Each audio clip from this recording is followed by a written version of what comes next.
Bismillah, Assalamualaikum warahmatullahi wabarakatuh. Pada kesempatan ini saya mau membuat sebuah video, yaitu sebuah cerita pengalaman stroke. Saya iseng-iseng ya buka di Facebook, dan kebetulan beliau ini jaraknya tidak begitu jauh dengan lokasi saya. Nah, saya lihat perjuangannya sembuh dari stroke ini sangat luar biasa. Makanya saya ingin mereview dari awal dia sakit. Nah, berharap dari cerita ini semoga menjadi inspirasi buat kawan-kawan semua yang lagi berjuang untuk sembuh ya.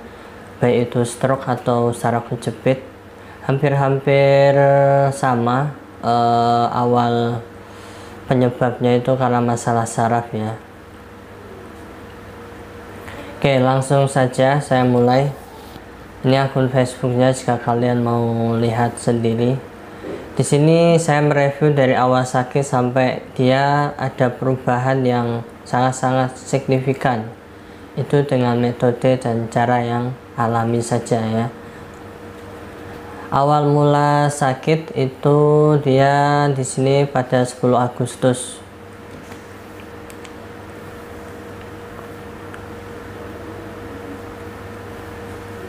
Usia dia masih termasuk muda ya. Jadi untuk stroke itu dia tidak memandang usia, dan apabila seseorang sudah menginjak usia 30 ke atas, maka usia-usia itu adalah rawan. Kita harus sering menjaga kesehatan, pola makan, gaya hidup, kemudian juga kita mengelola pikiran kita, manajemen stres. Usia masih 34 tahun, dia dirawat. Awal-awal terkena stroke dia langsung ke rumah sakit ya. Kita langsung saja ke postingan-postingan yang berkaitan dengan stroke-nya.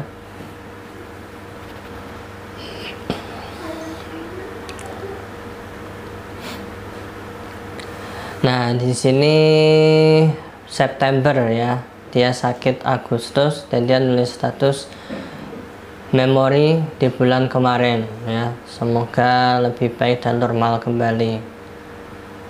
Ini waktu dia dirawat.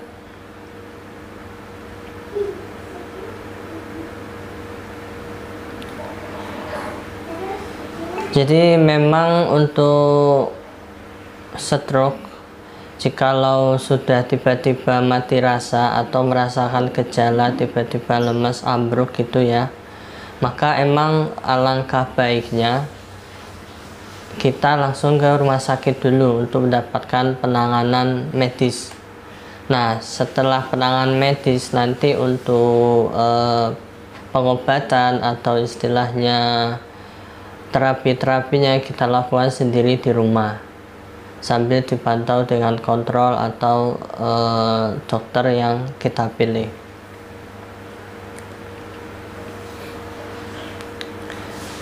Yang saya tahu Mas Agus ini dia terkena stroke katanya karena banyak pikiran, kemudian yang biasanya dia gerak atau aktivitas, kemudian dalam beberapa jangka waktu dia sama sekali tidak aktivitas, hanya bermalas-malasan di kasur, kemudian pola hidupnya juga tidak teratur ya. Akhirnya dia terkena stroke.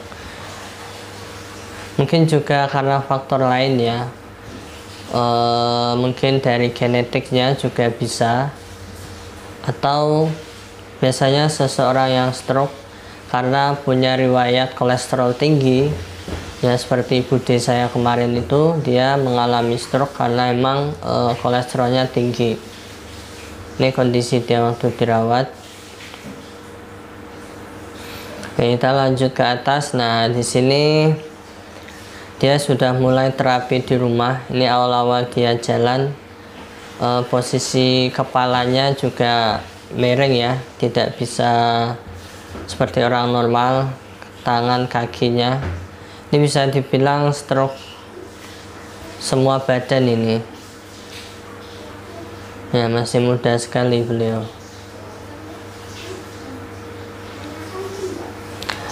Nah, di sini dia selalu memberikan semangat pada dirinya sendiri. Jadi menurut saya kesembuhan dari Mas Agus ini karena semangat dia untuk sembuh itu lebih besar daripada rasa sakitnya. Nah, itu harus kita tiru ya.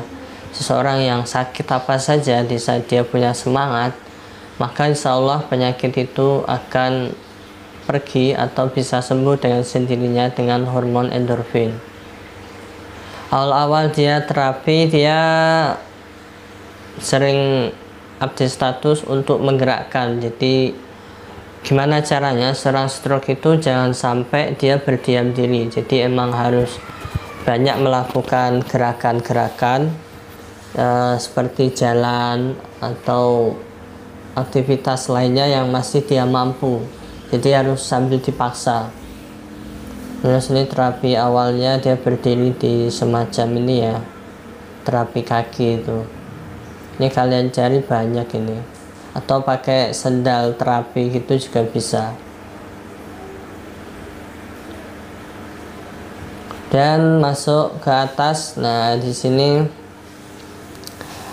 dia memberikan gambaran bahwa foto-foto yang diupload dan video itu semata-mata untuk motivasi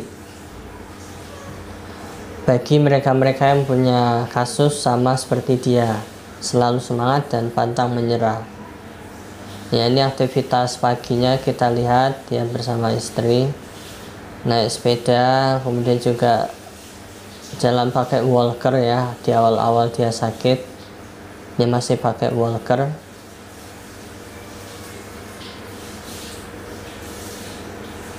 Dan di sini dia juga mengkonsumsi herbal.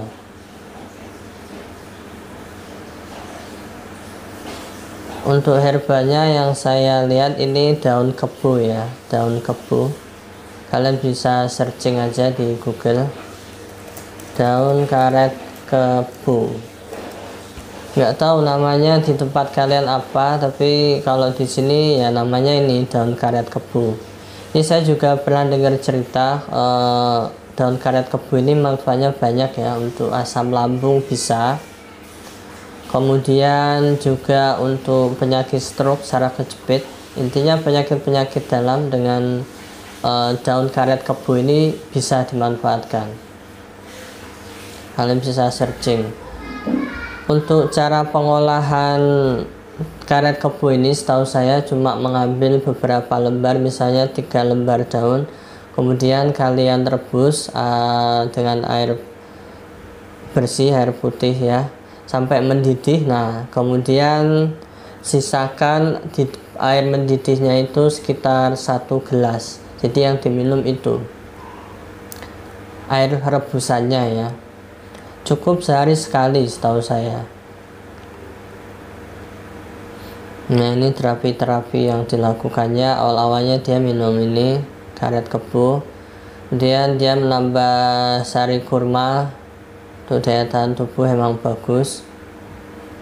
Intinya jikalau kita mengalami sakit ya, segala bentuk ikhtiar harus kita coba. Jadi terkadang ada orang itu yang cocok minum ini, ada yang cocok minum itu. Nah, kita nggak tahu mana kondisi tubuh kita ini yang sesuai dengan obat yang kita minum. Kalau kimia kan jelas ya, efeknya untuk jangka panjang itu tidak baik karena bisa merusak ginjal. Sedangkan herbal-herbal alami ini sifatnya untuk jangka panjang.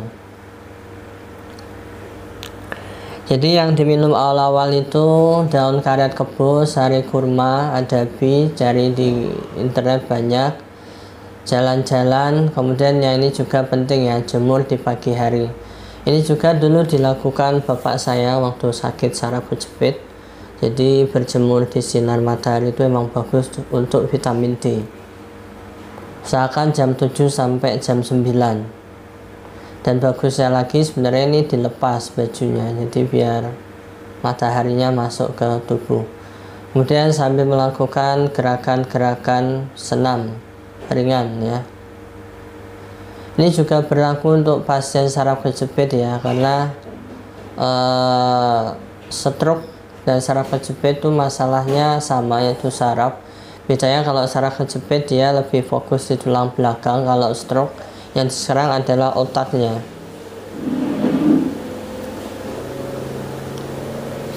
Kalau bapak saya dulu cocoknya minum susu kolostrum ya, dulu juga udah nyoba berbagai obat tapi yang cocok susu kolostrum. Itu kenapa sarafkejepit.com ini saya buat. Kemudian latihan lainnya, dia juga sering kumpul-kumpul ya dengan keluarga. Itu saat seseorang sakit, usahakan dia punya semangat hidup ya, dia harus bahagia karena obat yang paling manjur itu adalah perasaan yang bahagia. Dengan kita berkumpul dengan teman saudara seperti ini, kita bisa merilekskan pikiran dari berbagai macam penderitaan ya, negatif-negatif, pikiran jelek itu bisa hilang. Kemudian dia tiap pagi ya latihan, dan terkadang dia juga pijat. Saya lihat untuk pijat ini tidak terlalu sering, dia lebih sering olahraga. Nah seperti ini. Nah dia berangsur-angsur membaik.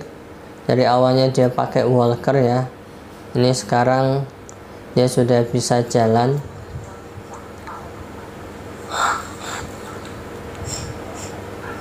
Ya, tangannya juga sudah bisa leluasa bergerak. Lari.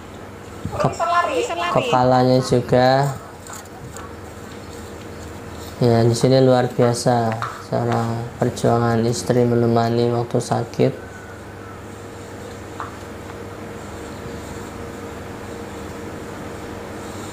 Udah jauh loh ini. Ya, bertahap dia bisa berjalan lebih jauh. Awas no. Udah biasa loh. Cuman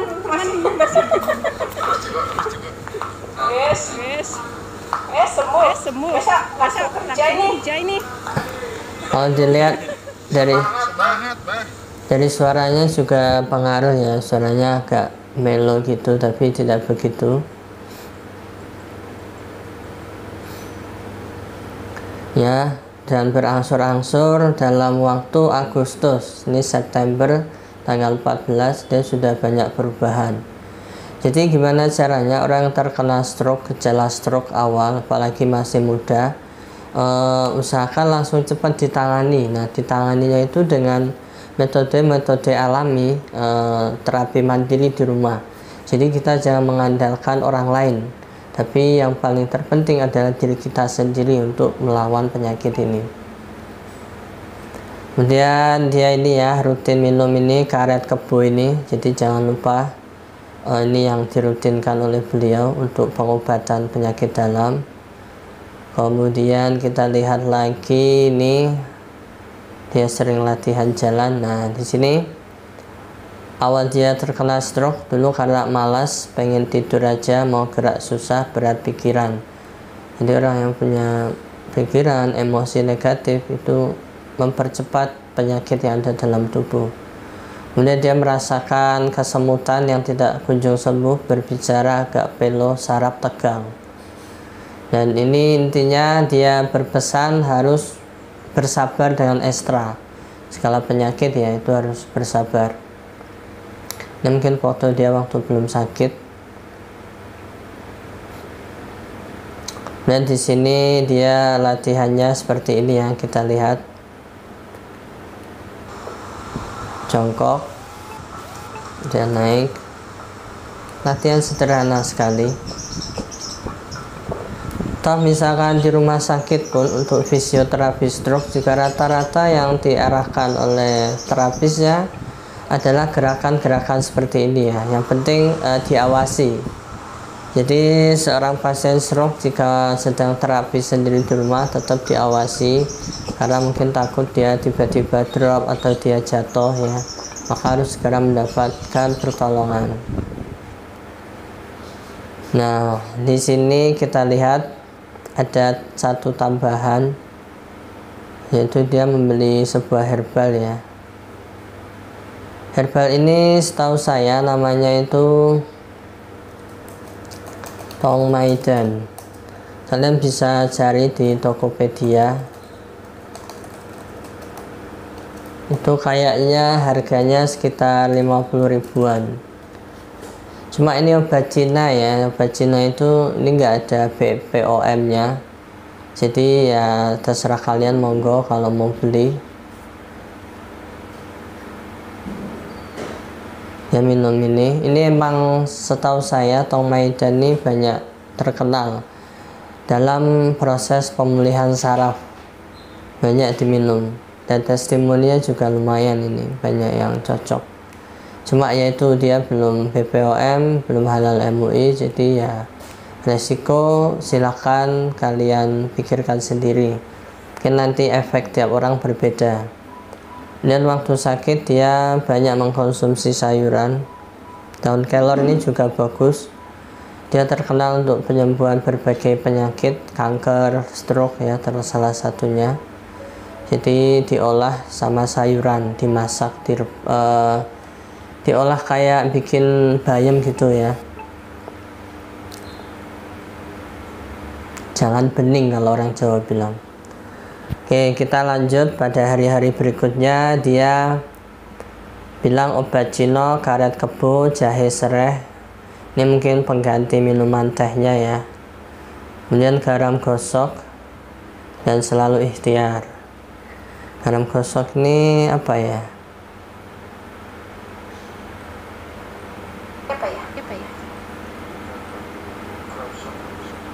Oh, jadi garamnya diinjak-injak ke kaki. Ya, ini saya juga baru tahu. Ini juga mungkin untuk melancarkan sirkulasi darah, karena garam itu sifatnya juga bisa melancarkan peredaran darah. Selain diinjak seperti ini, sebenarnya bisa dicampur air panas ya, taruh di dalam ember, kemudian kasih garam, kemudian kaki kita dimasukkan. Ya airnya jangan panas-panas banget, nanti ya melonyo. Maksudnya anget-anget, ini untuk melancarkan peredaran pada kaki. Ya ini yang saya salut perjuangan dia untuk sembuh ya. Oke, lanjut.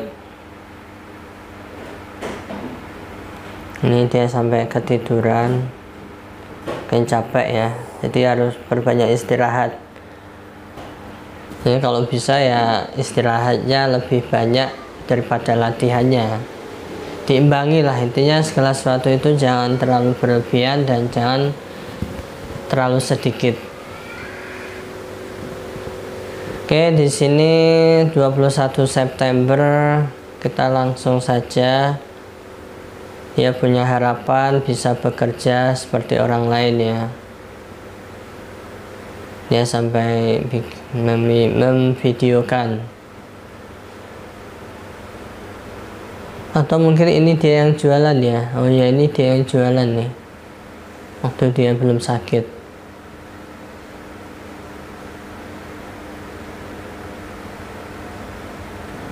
Oke, di sini dia sudah mulai usaha-usaha gitu ya. Alhamdulillah. Jadi itu intinya kawan-kawan semuanya, bagi kalian yang punya penyakit stroke, mungkin dengan kisahnya Mas Agus ini bisa jadi inspirasi kalian. Semoga yang saya sampaikan juga bermanfaat, review pribadi dari saya. Jadi apapun itu penyakit yang kalian alami, yang penting kalian ikhtiar dan semangat untuk sembuh. Setiap orang punya kecocokan tersendiri untuk obat atau herbal. Kalau bude saya dulu juga stroke, itu awal ke dokter juga cuma dikasih obat ya, karena dia kolesterol tinggi dan triglyceridnya juga tinggi. Jadi kolesterol itu ada yang jahat, ada yang baik. Nah kadang kolesterol jahatnya itu normal, cuma triglyceridnya tinggi, maka juga efeknya di sini biasanya kemeng gitu, dan itu kita harus waspada ya, untuk menjaga pola makan, pola pikiran, dan juga konsumsi nutrisi yang pas untuk kalian. Mungkin kalau kalian mengikuti yang dilakukan oleh Mas Agus ini ya, kayak karet kebo dan obat-obat yang sifatnya alami yang kalian susah mencarinya, sebenarnya bisa diganti dengan kolostrum. Jadi bude saya dulu sembuhnya dengan minum kolostrum. Itu juga dulu waktu jalan itu pakai walker. Kalian bisa lihat di channel saya ada video-videonya yang saya upload dulu waktu sakit dan sembuh. Diminum kolostrum sekitar habis 2-3 kaleng. Ya, sekian, semoga bermanfaat. Wassalamualaikum warahmatullahi wabarakatuh.